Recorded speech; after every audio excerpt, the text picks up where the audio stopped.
Praise the lord. ನಮಗೆ ಕರ್ತನ ರಕ್ಷಕನಾಗಿರುವಂತಹ ಯೇಸು ಕ್ರಿಸ್ತರ ಅತಿ ಪರಿಶುದ್ಧವಾದ ನಾಮದಲ್ಲಿ ನಾನು ನಿಮ್ಮನ್ನು ವಂದಿಸ್ತಾ ಮತ್ತೊಂದು ಸಂದೇಶ ಜೊತೆ ನಾನು ನಿಮ್ಮ ಮುಂದೆ ಬಂದಿದ್ದೀನಿ.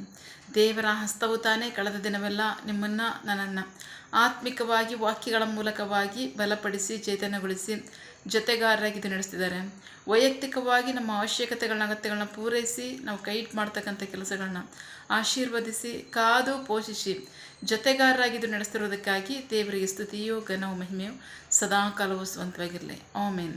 ಈ ದಿನದ ಸಂದೇಶದ ವಾಕ್ಯಭಾಗ ಪ್ರಲಾಪಗಳು 3ನೇ ಅಧ್ಯಾಯ 26-27ನೇ ವಾಕ್ಯ.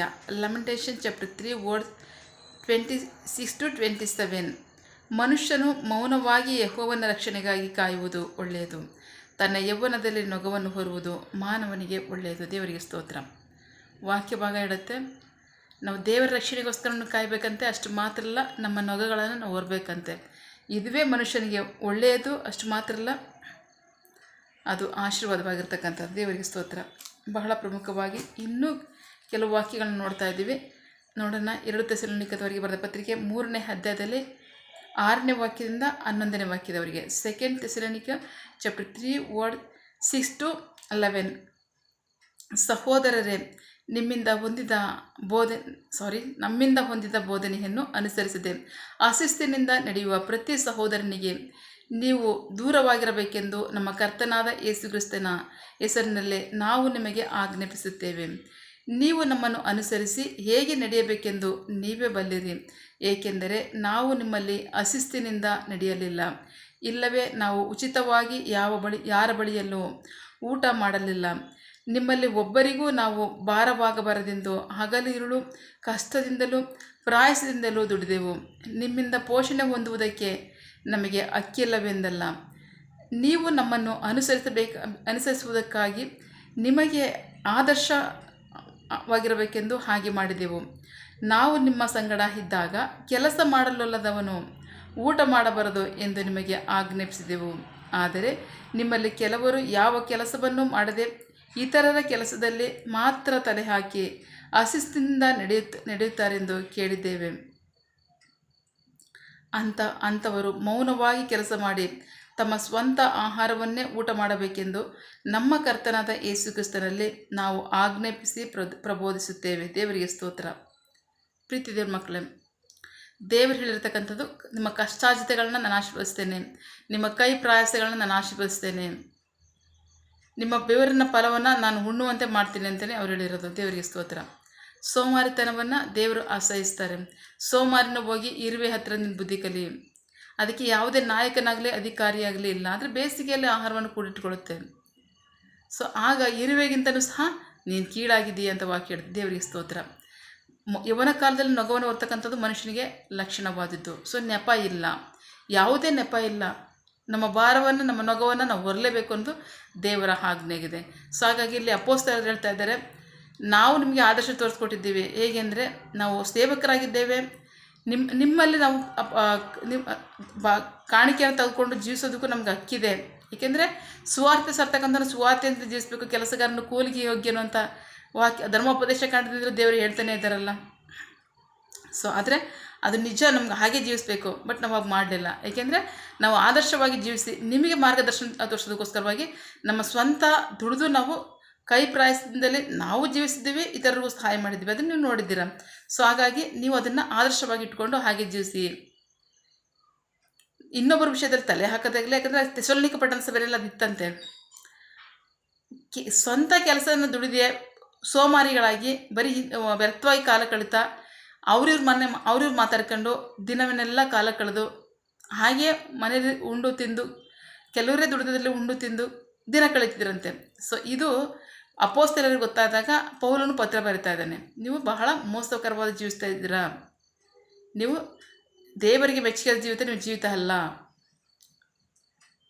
ನಾವು ಆದರ್ಶಕರವಾಗಿ ತೋರಿಸ್ಕೊಟ್ಟಿದ್ದೀವಿ, ನೀವು ಹೇಗೆ ಜೀವಿಸಬೇಕು, ಹೇಗೆ ನಮ್ಮನ್ನು ಹಿಂಬಾಲಿಸಬೇಕು, ಅದು ಇನ್ನಿತರರಿಗೂ ಸಹ ಅದು ಮಾದರಿ ಆಗಬೇಕು, ಆ ಥರ ನಾವು ತೋರಿಸ್ಕೊಟ್ಟಿದ್ದೀವಿ. ಸೊ ಹಾಗೆ ಜೀವಿಸ್ತೀರಿ. ಹಾಗೆ ಜೀವಿಸೋದ್ರ ಮೂಲಕವಾಗಿ ದೇವರಿಗೂ ಸಹ ಅದು ಇಷ್ಟವಾಗುತ್ತೆ. ಅಷ್ಟು ಮಾತ್ರ ಅಲ್ಲ, ವಾಕ್ಯವಾಗಿ ನೋಡೋಣ. ಪ್ರಲಾಪಗಳು 3ನೇ ಅಧ್ಯಾಯ 25ನೇ ವಾಕ್ಯ. 24ರಿಂದ ಯೆಹೋವನೇ ನನ್ನ ಪಾಲೆಂದು ನನ್ನ ಪ್ರಾಣವು ಹೇಳುತ್ತದೆ. ಆದ್ದರಿಂದ ನಾನು ಆತನಿಗಾಗಿ ಕಾದಿರುತ್ತೇನೆ. ಆತನನ್ನು ನಿರೀಕ್ಷಿಸುವವರಿಗೂ ಆತನನ್ನು ಹುಡುಕುವವರಿಗೂ ಯೆಹೋವನು ಒಳ್ಳೆಯವನು. ದೇವರಿಗೆ ಸ್ತೋತ್ರ. ದೇವರನ್ನ ನಮ್ಮಲ್ಲಿ ನಿರೀಕ್ಷೆ 29 ಒಂದು ವೇಳೆ ನಿರೀಕ್ಷೆ ಇರಬಹುದೆಂದು ಅವನು ತನ್ನ ಮುಖವನ್ನು ಧೂಳಿನಲ್ಲಿ ಇಟ್ಟುಕೊಳ್ಳಲಿ. ದೇವರಿಗೆ ಸ್ತೋತ್ರ. ನಮಗೆ ನಿರೀಕ್ಷೆ ಇದೆ, ಇನ್ನೂ ನಮಗೆ ನಿರೀಕ್ಷೆ ಇದೆ ಎನ್ನುವಾಗಲೇ ನಾವು ದೇವರ ಮುಂದೆ ಆತನ ಸಮ್ಮುಖದಲ್ಲಿ ನಮ್ಮನ್ನು ನಾವು ತಗ್ಗಿಸ್ಕೋಬೇಕು. ಅಷ್ಟು ಮಾತ್ರ ಅಲ್ಲ, ನಮ್ಮ ನಿರೀಕ್ಷೆಯನ್ನು ಆತನಲ್ಲಿ ಇಟ್ಕೋಬೇಕು. ಅಷ್ಟು ಮಾತ್ರ ಅಲ್ಲ, ಆತನಲ್ಲೇ ನಾವು ಬೇಡ್ಕೋಬೇಕು. ಆತನ ಆಗಲಿ ಅಂತ ನಾವು ಜೀವಿಸಬೇಕು ಅಂತ ವಾಕ್ಯ ಹೇಳ್ತೀವಿ. ದೇವರಿಗೆ ಸ್ತೋತ್ರ. ಸೊ ಹಾಗಾಗಿ ಯಾವುದೇ ನೆಪ ಇಲ್ಲ ಪ್ರೀತಿ ದೇವ್ರ ಮಕ್ಕಳೇ. ಯವನಸ್ಥರು ಸ್ವಂತ ಭಾರವನ್ನು ಸ್ವಂತ ನೊಗವನ್ನು ಹೊರಲೇಬೇಕು ಅನ್ನೋದು ದೇವರ ಆಜ್ಞೆಯಾಗಿದೆ. ದೇವರಿಗೆ ಸ್ತೋತ್ರ. ನಿಮಗೆ ಜ್ಞಾನದ ಕೊರತೆ ಇದೆಯಾ? ತಿಳುವಳಿಕೆ ಕೊರತೆ ಇದೆಯಾ? ಸಾಮರ್ಥ್ಯ ಕೊರತೆ ಇದೆಯಾ? ಶಕ್ತಿ ಕೊರತೆ ಇದೆಯಾ? ನನ್ನನ್ನು ಕೇಳಿದೆ ನಾನು ಕೊಡ್ತೀನಿ ಅಂತ ಜ್ಞಾನೋಕ್ತಿಗಳ ಪುಸ್ತಕದಲ್ಲಿ ಹೇಳ್ತಾ ಇದ್ದಾರಲ್ಲ ದೇವರು. ಸೊ ಹಾಗಾಗಿ ನಮಗೇನು ಕೊರತೆ ಇದೆ ಅದನ್ನು ನಾವು ದೇವ್ರ ಹತ್ರ ಕೇಳ್ಕೊಳ್ಳೋಣ. ಅವ್ರು ನಮಗೆ ಕೊಡ್ತಕ್ಕಂಥ ಮಾರ್ಗದರ್ಶನದಲ್ಲಿ ಜೀವಿಸೋಣ. ಸ್ವಂತ ಕೈ ಪ್ರಾಯಸವನ್ನೇ ನೀವು ಅನುಭವಿಸ್ಬೇಕು ಅಂತ ವಾಕ್ಯದಲ್ಲಿ ಹೇಳ್ತಾರೆ. ಸೊ ಹಾಗಾಗಿ ಸೋಮರತನವನ್ನು ಬಿಟ್ಟು, ನೆಪವನ್ನು ಬಿಟ್ಟು, ನಂಬಿಗಸ್ತರಾಗಿ ಪ್ರತಿಯೊಬ್ಬರು ಸಹ ನೊಗವನ್ನು ಹೊರತಕ್ಕಂತಹ ಜವಾಬ್ದಾರಿನ ಹೊರತಕ್ಕಂಥದ್ದನ್ನು ನಾವು ಕಲಿತ್ಕೊಳ್ಳೋಣ. ಅದು ದೇವರಿಗೂ ಇಷ್ಟ, ನಮಗೂ ಆಶೀರ್ವಾದ. ಆಮೇಲೆ ಪ್ರಾರ್ಥಿಸಿಕೊಳ್ಳೋಣ. ಸಕಲ ಸೃಷ್ಟಿಕರ್ತನೇ, ಸರ್ವಾಧಿಕಾರಿಯ ಸಾರ್ವಭೌಮನೇ, ಉನ್ನತನೇ, ಮಹೋನ್ನತನೇ, ಮಹಾಪರಿಶುದ್ಧನೇ, ಪ್ರೀತಿ ಸ್ವರೂಪನೇ, ನೀತಿವಂತನೇ, ಅಧಿಪತಿಯೇ, ಸೇನಾಧೀಶ್ವರನೇ, ಇರುವಾತನೇ, ಸರ್ವವ್ಯಾಪ್ಯಸಪ್ಪ. ಈ ದಿನ ವಾಕ್ಯಗಳ ಮೂಲಕವಾಗಿ ನಮ್ಮ ಸಂಗಡ ಮಾತಾಡಿದಂತಹ ನಿಮ್ಮ ಪ್ರೀತಿಗಾಗಿ ನಂಬಿಗಸ್ಗೆ ನಿಮಗೆ ಸ್ತೋತ್ರ. ವಾಕ್ಯವಾಗದಲ್ಲಿ ನಮ್ಮ ಸಂಗಡ ಮಾತನಾಡ್ತಾ ಇದ್ದೀರಾ. ಮೌನವಾಗಿದ್ದು ನಿಮ್ಮ ನೊಗವನ್ನು ನೀವು ಹೊರ್ರಿ ಅಂತ ಹೇಳ್ತಿದ್ದೀರಾ. ಅಷ್ಟು ಮಾತ್ರ ಅಲ್ಲ, ಹೇಗೆ ನಾವು ಜೀವಿಸಬೇಕು ಅನ್ನೋದನ್ನು ಮಾರ್ಗದರ್ಶನಗಳನ್ನ ಜೀವಿಸಿ ತೋರಿಸ್ಕೊಟ್ಟಿರತಕ್ಕಂಥದ್ದು ನಮಗೆ ಬರೆಸಿಟ್ಟಿದ್ದೀರಾ. ಅದಕ್ಕಾಗಿ ಸ್ತೋತ್ರ. ಆ ಮಾರ್ಗದರ್ಶನದಂತೆ ನಾವು ಜೀವಿಸೋದಕ್ಕೆ ನಮ್ಮನ್ನು ನಾವು ಒಪ್ಪಿಸ್ಕೊಡ್ತೀವಿ. ನಿಮಗೆ ಜ್ಞಾನ ಕೊರತೆ ಇದ್ದರೆ ಜ್ಞಾನವನ್ನು ಕೇಳಿ ನಾನು ಕೊಡ್ತೀನಿ. ಬಲ ಕೊರತೆ ಇದ್ದರೆ ಬಲವನ್ನು ಕೇಳಿ ನಾನು ಕೊಡ್ತೀನಿ. ತಿಳುವಳಿಕೆ ಬೇಕಾದರೆ ತಿಳುವಳಿಕೆಯನ್ನು ಕೇಳಿ ಕೊಡ್ತೀನಿ. ಶಕ್ತಿ ಕೊರತೆ ಇದ್ದರೆ ಶಕ್ತಿಯನ್ನು ನಾನು ಕೇಳಿ ನಾನು ಕೊಡ್ತೀನಿ ಅಂತ ನೀವು ವಾಗ್ದಾನ ಮಾಡ್ತೀರಾ. ನಂಬಿಗಸ್ತರಾಗಿ ಸಮಸ್ತದಲ್ಲೂ ಸಹ ನಾವು ನಿಮಗೆ ವಿಧೇಯರಾಗ್ತೀವಿ. ನಿಮಗೆ ಮಹಿಮೆಯಾಗಲಿ, ನಮಗೆ ಆಶೀರ್ವಾದವಾಗಲಿ. ಆಮೇನ್.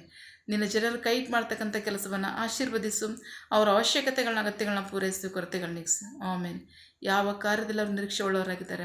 ಮಕ್ಕಳ ವಿದ್ಯಾಭ್ಯಾಸ, ಆರೋಗ್ಯ, ಅವರ ಜೀವನ ಅವಶ್ಯಕತೆಗಳ ಅಗತ್ಯಗಳು. ಯವನಸ್ಥರ ವಿದ್ಯಾಭ್ಯಾಸ, ಆರೋಗ್ಯ, ಅವರ ಜೀವನ ಅವಶ್ಯಕತೆಗಳ ಅಗತ್ಯಗಳು. ಕೆಲಸ, ಬಿಸಿನೆಸ್, ಸೇವೆ, ವಿವಾಹ ಕಾರ್ಯ, ವಯಸ್ಸಾದವರ ಜೀವನ ಅವಶ್ಯಕತೆಗಳ ಅಗತ್ಯಗಳು, ಆರೋಗ್ಯ, ಸೇವೆ. ಯಾವ ಕಾರ್ಯದಲ್ಲಿ ಅವರು ನಿರೀಕ್ಷೆ ಒಳವರಾಗಿದ್ದಾರೆ, ಆ ಕಾರ್ಯದಲ್ಲಿ ತಕ್ಕ ಸಮಯದಲ್ಲಿ ನಿಮ್ಮ ಚಿತ್ತಾನುಸಾರವಾಗಿ ಅದನ್ನು ಹೊಂದ್ಕೊಳ್ಳಿ. ಆಮೇನ್.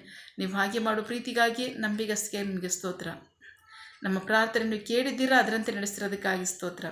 ನಮ್ಮ ಪ್ರಾರ್ಥನೆಯನ್ನು ನಮ್ಮ ರಕ್ಷಕನಾದ ಯೇಸು ಕ್ರಿಸ್ತರ ಅತಿ ಪರಿಶುದ್ಧವಾದ ನಾಮದಲ್ಲಿ ಪ್ರಾರ್ಥಿಸಿ ನಿಮ್ಮ ಪಾದಗಳು ಸಲ್ಲಿಸಿ ನಾವು ಬೇಡುವಂತಿದ್ದೇವೆ ನಮ್ಮ ಜೀವಗಳ ತಂದೆ. Amen. God bless you all. ದೇವರು ತಾನೇ ಇದರ ವಾಕ್ಯಗಳ ಮೂಲಕವಾಗಿ ನಮ್ಮ ಸಂಗಡ ಮಾತನಾಡಿದ್ದಾರೆ, ನಮ್ಮನ್ನು ಆಶೀರ್ವದಿಸಿದ್ದಾರೆ. ಆಮೇನ್. All the best.